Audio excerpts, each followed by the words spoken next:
Like imagine having $1 million loan and then you're paying $1 million in interest. Yes, that would be crazy. Like it's huge. I think like using an online calculator is so important to actually see what the difference is, because people just like think, oh, it's a random number. It's like 5%, 6%. They don't really think about the impact of that on 30 years. The Get Rich Slow Club podcast is a collaboration between Tash Etchman from Tash Invest and Anna Christina from Perla. The Get Rich Slow Club acknowledges the traditional custodians of the land we record on. From coast to coast, across land, waters, and communities, we pay our respects to elders past, present, and emerging. Any advice is general and does not consider your financial situation, needs, or objectives, so consider whether it's appropriate for you. Welcome to the Get Rich Slow Club podcast, where we take you from beginner to confident investor, where we can teach you everything you need to know about investing. So come get rich slow with us. Welcome back. Today we've got an exciting episode that is absolutely applicable to me. It's about how to pay off your mortgage early here in Australia. And we'll also do the pros and cons of paying it off early as well, in case you are thinking about it but not sure if it's right for you. Yeah. But before we do, what's your money win or loss of the week? Win. I still have 6 months left of my fixed interest rate mortgage. So it's still good. At 2.6% for another 6 months. How good is that? Win. Yeah, big win. Are you worried about rolling off of your fixed? No, my mortgage is still pretty small. It's like maybe just over $200,000. Mm-hmm. It was only $260 maybe when I first got it, if that. Maybe not even that much. Gosh, no, I think it was $230. Yeah, my mortgage was $230. Oh, wow. Yeah, now it's down to like around $200-ish. So yeah, no, it won't be too much of an increase. Did you run the numbers to see how much more it'll cost you, or you're not worried? No, not yet, because my mortgage is only $269 a week. Oh, so even if it doubles, it's still like $500 a week. Like it's fine. Fair enough. Yeah, but we'll see. We'll see when it comes, because I'll look at it soon in terms of like refinancing and moving once it's actually up. I remember my Canadian property at one point, like my fixed was like 1.87. So low. I know. And everyone was like, don't fix it. And I was like, why? Why not? Yeah. Oh, those were the days. Now I think I'm at like 6.09 or something. Mm-hmm. Such fun times. Anyways, I guess that's super applicable for this episode. Mm-hmm. What's your money win? I got book royalties. Yay, so exciting. Yeah, it's kind of interesting. I have 2 books now. So they don't get paid out all the time. They just get paid out every 6 months, is it? Yeah. So that's kind of fun seeing even a small amount. Fun. Win. Yay, passive income. Yay. Very non-passive, passive income. Yeah, very non-passive, passive, but that's all good. Because this episode is about paying off your mortgage, and it's great that we've talked about our mortgage costs, our interest rates. There are some like pros and cons that are really important to consider. So it might not be for everyone to pay off their mortgage, but let's run through that, and then we will talk about some of the tips in case you do want to pay it off. Yes, because I don't think I want to pay mine off anytime soon. I want to keep growing and using the debt, and I don't want to have to pay it back just yet, but I know some people do. So some of the pros of paying off your mortgage early: you will save on interest, which would be great. That would be amazing. Some of the figures people have is like massive, like saving $100,000 on the lifetime of that loan. So it's a big consideration. Well, sometimes your interest rate is actually like the size of the loan, right? And that's like, imagine having $1 million loan and then you're paying $1 million in interest. Yes, that would be, crazy. Like it's huge.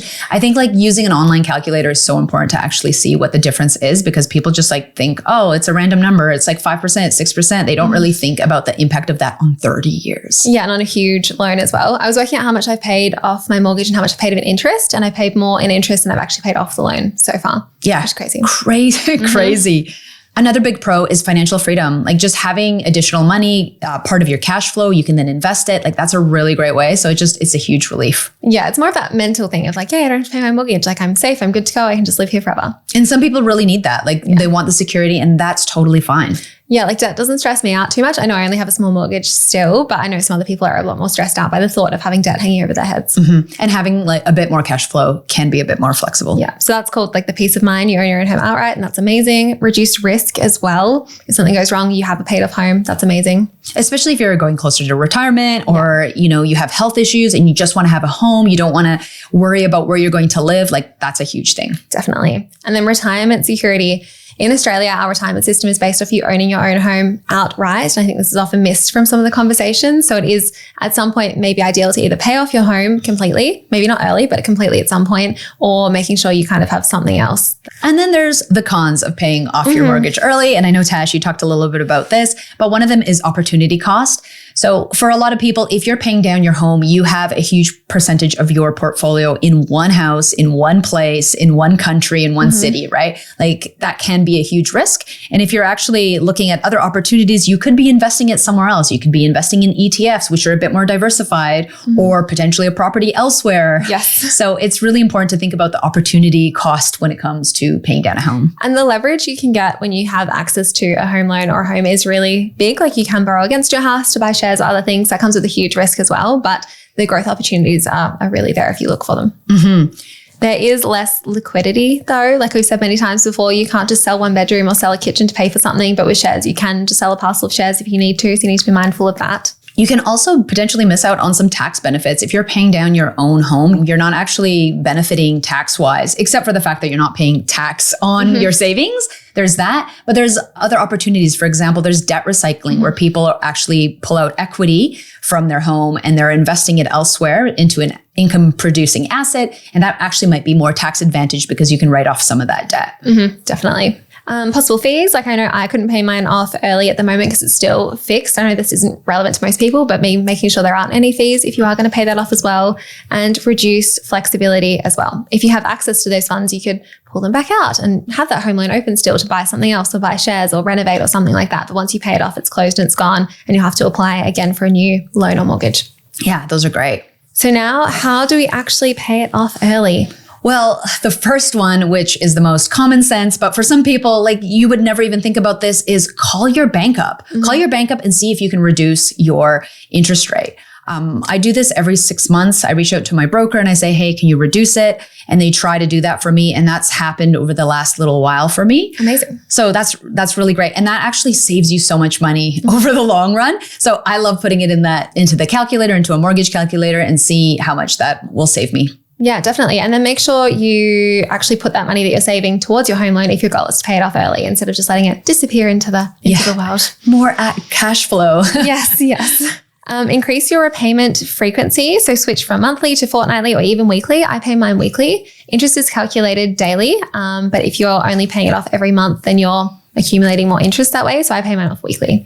And also there's 52 weeks in a year, which means that you'll probably get in some extra payments in there, knocking off some time off of your loan. So I also pay mine off weekly. And this is, again, a great opportunity to use a calculator just to kind of move it around. Because I know my friend was talking about how they pay monthly and that their bank is like, oh, we don't do weekly, and tried to like talk them out of it. And actually their online bank calculator doesn't even have the weekly option. It feels like it's not allowed. So we've been talking about this as well, about the benefit of paying more frequently. Yes. And if they don't let you talk to a mortgage broker, maybe move, because I definitely can. And I know other people can. Yes. I don't like sneaky things like that. Sneaky sneaks. And I think even just with budgeting, it helps if you pay it weekly, because then you're not having a huge chunk taken out at the end of the month. Like it just comes out more regularly, which is great. Use an offset account. I don't have one of these at the moment, but I know you do. Yes, I have an offset account and I love this. The thing is, my emergency fund is there. My savings fund is there. So I have a couple different offsets that are broken off the mortgage. And what the offset does is literally offsets the interest. So for example, if you have a $500,000 loan and you have a $50,000 in your offset, then interest is only applied to the $450,000, not on the full $500K. This is a great way to do it instead of like actually paying it off. Like you've still got access to your money if you need it for something. Maybe you're someone who needs to actually pay it off so it's away and you can't touch it, but it's good to have it there if you need it. Yeah, if you're good with money and you're not going to spend that money, because that's another thing. Like if you put it and it comes out, then it's a whole different story. But this is a strategy that we use, and I love this offset thing. It's not like a thing that's the whole world does. It's very Australian specific. So yeah. Avoid or minimize any redraws if you have a redraw account. So resist the temptation to withdraw those funds for non-essential purchases. Yeah. A lot of people put money because they want to pay down their house, and then they redraw that money for a renovation, which is fine and great if that's like part of your goal, but it might not get you closer to paying off your home loan. Maybe it's worth almost treating it like super a little bit, where if you pay it off, it's just gone. And we have to make it work otherwise. Yeah, I love that we have to play those like mental games when it comes to paying off our house. Yes. I know we were kind of discussing just before this, like ways you can actually pay it off early as well. Like all the other things we talk about in terms of increasing your income, decreasing your expenses to invest as well. You can do that with this. So investing any bonuses or overtime or getting a side hustle to pay down your mortgage early as well. yeah, any money that you kind of put on the side is like a great way to put into your house. A lot of people think of it as a forced savings, right? Yeah, definitely. And the last tip, consolidate debt if it's at a lower interest rate. So this is all around like reducing how much you're actually spending so you can save more towards your mortgage. But if you can consolidate all of your debts to a low interest rate, you might end up saving heaps. Yeah. So depending on if you have debt, this might be a good strategy for you. Yeah. Things like car loans, personal loans, credit cards, whatever they are. See if you can actually like somehow consolidate them into your lower interest rate home loan mortgage maybe. So in your situation, because you own an investment property and it's not like your principal residence, why do you not want to pay down your debt? Because my interest rate is so teeny tiny. Like it's 2.6% if we're hoping to get 7%, maybe up to 10% on our investments in shares. That's a huge gap between the 2.6 to 7%. And it's better for me to actually just invest that. I don't want to have all of my money in one property. There are so many horror stories of things happening. Maybe it's being too risk averse. I don't know. But yeah, I don't want to have it all in one property. And I like having balance between shares and property. Like property doesn't give you the same cash flow that shares do. Property is a bit annoying at times as well. So I kind of want more shares. And yeah, I like the idea of investing and continuing to grow stuff with the bank's money, not my money. If your interest rate was higher, do you think you'd want to pay it down? No, not anytime soon. Maybe in the future if I had kids and I was wanting more stability and less stress, but I don't feel stressed about money at all at the moment. I think I can take on a bit more debt and I want to increase my chances of something growing really well. So not soon.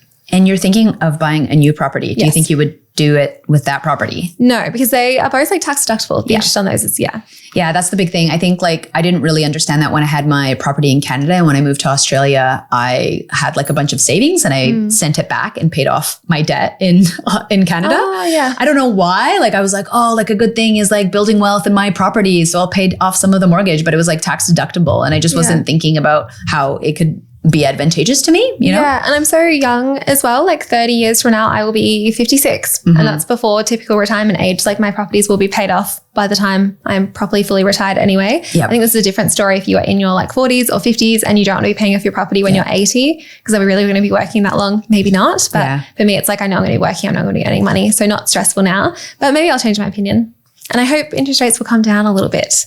Fingers in the next crossed. few months, surely, but we'll see. Are you paying yours down early?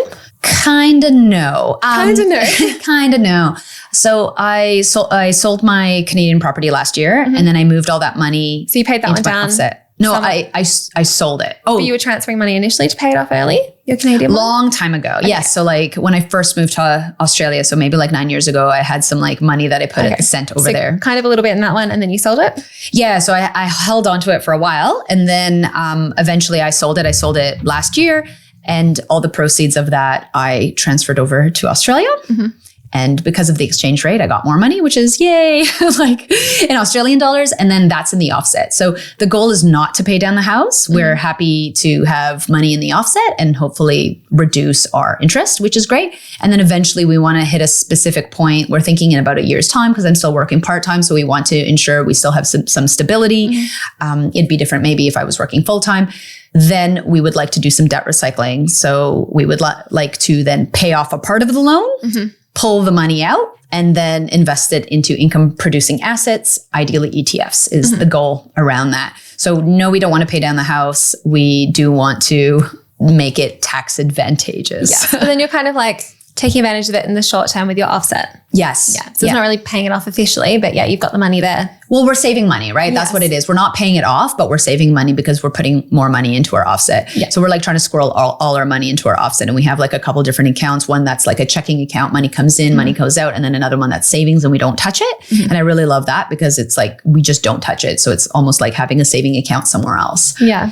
Yeah, interesting. I haven't really reflected too much on like the when you own your house and you live in it versus like when you own an investment and the tax deductibility around it all as well. I feel like that's often missed from the conversation. Yeah, because we talk a lot, like my partner and I have spreadsheets that we kind of run the numbers.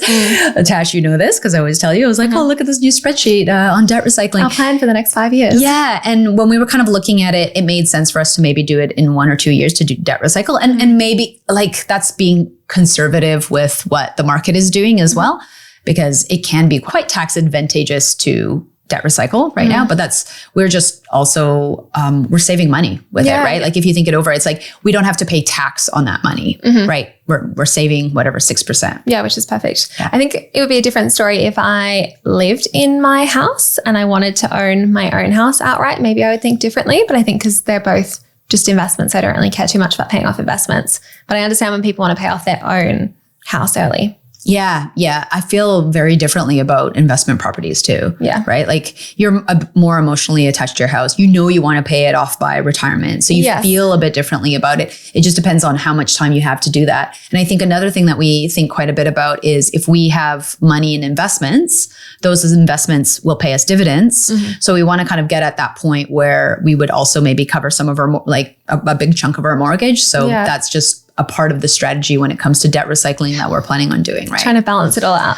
Yeah. So it's a lot of like different numbers to run and different calculations because you're assuming what the interest rate is now of what your interest rate of your house is now, but you don't know what return you're going to get from the share market. Yes, which is tricky. We'll need to do a whole episode on this soon. I want to get a proper financial advisor in to explain how it works properly and walk us through a few examples. So look out for that. But it's been a good one. Yeah, awesome. Yeah. Let us know what you do with your mortgage. Yes. Okay, bye. Okay, bye. Thanks so much for joining us. If you found this episode helpful, please rate us 5 stars, write a review, or share with a friend. If you're new to investing, make sure to listen to our first 10 episodes. Follow us at Get Rich Slow Club or Tash at Tash Invests or me at Anna Christina. This show was brought to you by Natasha Etchman, who is an authorized representative 1299881 of Guideway Financial Services, AFSL 420367, and Perla, who is an authorized representative 1281540 of Sanlam Private Wealth, AFSL 337927. Knowledge is power, especially when it comes to investing. So make sure you check out our financial services guides and read the product disclosure statement and target market determination for any investments you're considering. See our show notes for more info.